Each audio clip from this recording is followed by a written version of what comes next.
Introduction. Ravi, have you done today's maths homework?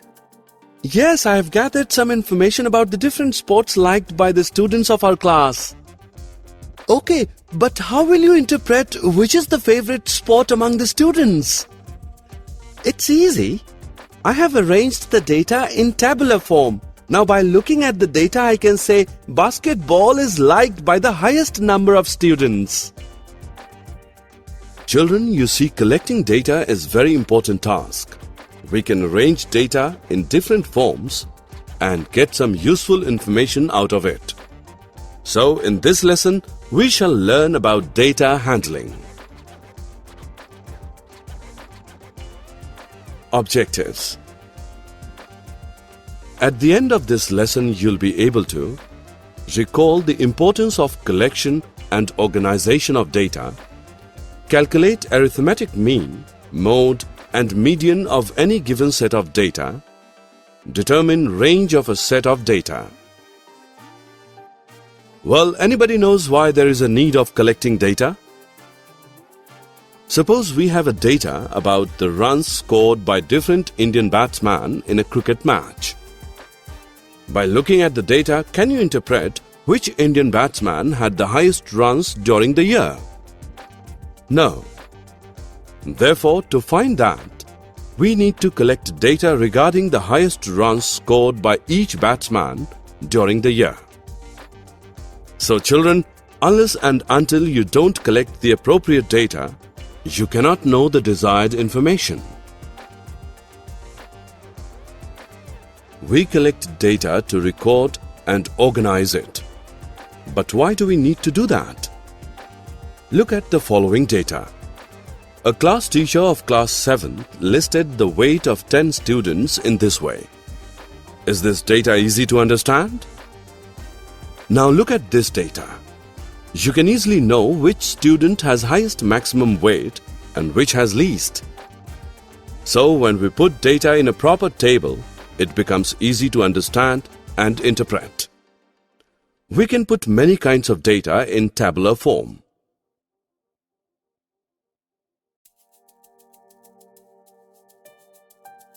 Rahul spends on an average of about 2 hours daily for his outdoor games. The average temperature of New Delhi at this time of the year is about 40 degrees Celsius. Have you noticed the word average?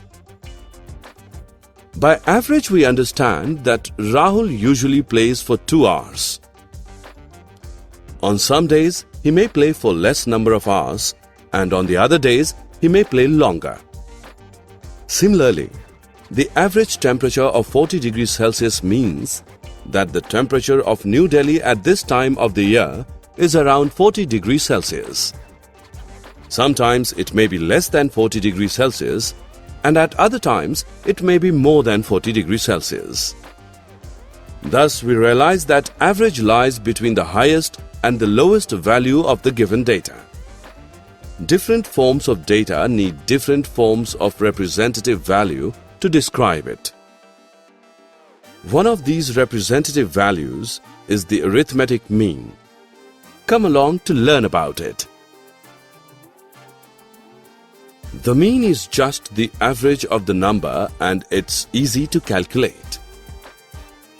Basically, mean is equal to the sum of all the observations divided by number of observations. Let us calculate the mean of these numbers. Add up the numbers first. The sum of these numbers is 60.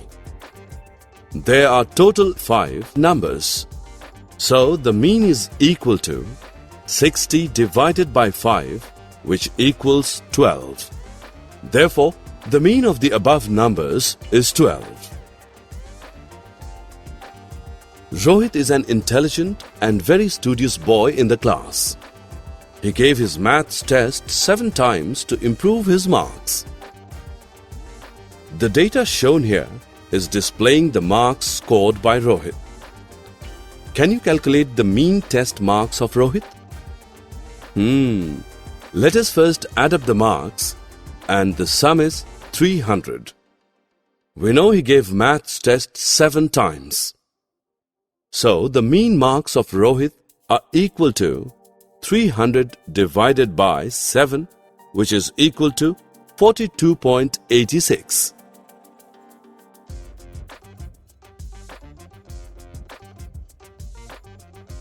The range of a set of data is the difference between the highest and lowest values in the set.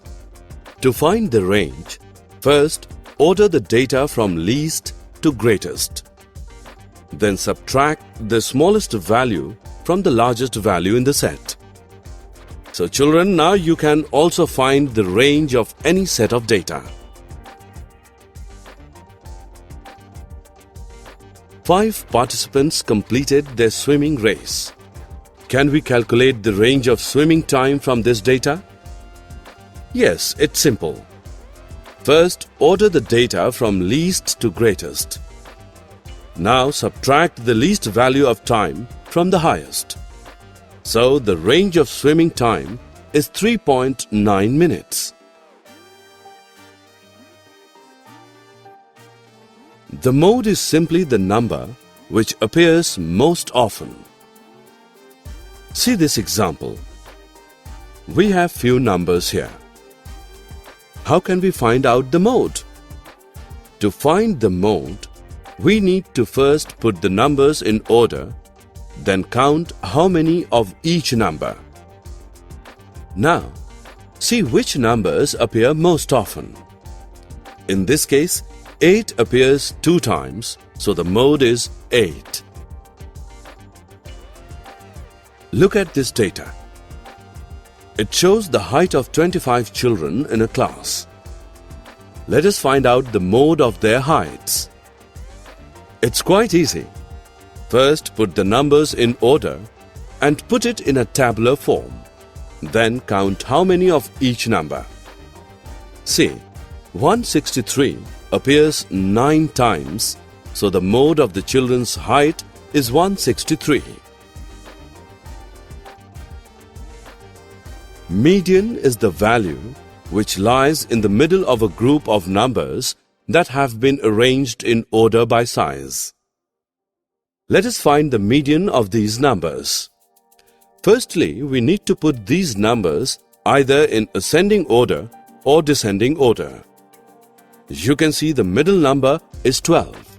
It has 3 numbers to its right and 3 numbers to its left, so the median is 12. The Goenka family has 5 children, aged 9, 12, 5, 18 and 15. What is the age of the middle child? First of all, we should order the children's ages from least to greatest. Definitely, the age of the middle child is the middlemost number in the data set, which is 12. Likewise, you can find out the median of various data. Summary. Let us summarize what we have learned. The collection, recording and presentation of data help us in organizing our experiences and drawing inferences from them. Arithmetic mean is equal to the sum of all the observations divided by number of observations. The range of a set of data is the difference between the highest and lowest values in the set. The mode is simply the number which appears most often. Median is the value which lies in the middle of a group of numbers that have been arranged in order by size.